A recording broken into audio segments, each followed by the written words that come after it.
CM Revanth Reddy అధ్యక్షతన జరిగిన Telangana cabinet సమావేశంలో పలు కీలక నిర్ణయాలు తీసుకున్నారు.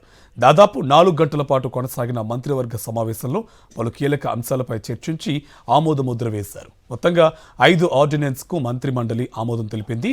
ఆర్ఓఆర్ చట్టంపైన మంత్రిమండలిలో సుదీర్ఘంగా చర్చ జరిగింది. సంక్రాంతి నుంచి తెలంగాణలో రైతు భరోసా అమలుకు రేవంత్ రెడ్డి ఆదేశాలు జారీ చేశారు.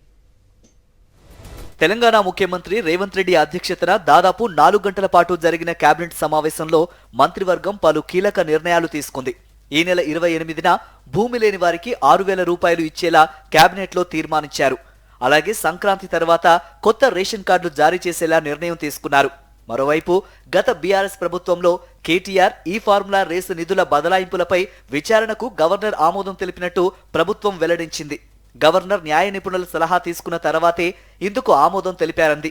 ఇందుకు సంబంధించిన లేఖను సీఎస్ ద్వారా ఏసీబీకి పంపనుంది తెలంగాణ ప్రభుత్వం.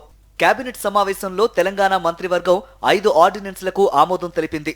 పంచాయతీరాజ్ చట్ట సవరణ బిల్లుకు ఆమోదం తెలిపిన మంత్రిమండలి ఆర్ఓఆర్ చట్టానికి మంత్రివర్గం ఆమోద ముద్ర వేసింది. రైతు కూలీలకు 2 దఫాలుగా 12,000 రూపాయలు ఆర్థిక సాయం చేసేలా నిర్ణయం తీసుకుంది. తెలంగాణలో 50 లక్షలకు పైగా భూమి లేని కుటుంబాలు ఉండగా వారికి సంవత్సరానికి 2 విడతల్లో 6,000 రూపాయల చొప్పున ఇచ్చేందుకు పచ్చ జెండా ఊపింది. నూతన స్పోర్ట్స్ పాలసీకి సైతం కేబినెట్ ఆమోదం తెలిపింది. కేబినెట్ సమావేశం అనంతరం మంత్రి పొంగులేటి శ్రీనివాసరెడ్డి మాట్లాడుతూ కేటీఆర్ ను అరెస్టు చేస్తే రాష్ట్రం అగ్నిగుండంగా మారుతుందని బీఆర్ఎస్ నాయకులు అనడం వారి అహంకారపూరిత ధోరణికి నిదర్శనమని ఆరోపించారు. ప్రభుత్వంపై ప్రతిపక్షం విమర్శలు చేయడం తప్పు కాదని అన్నారు.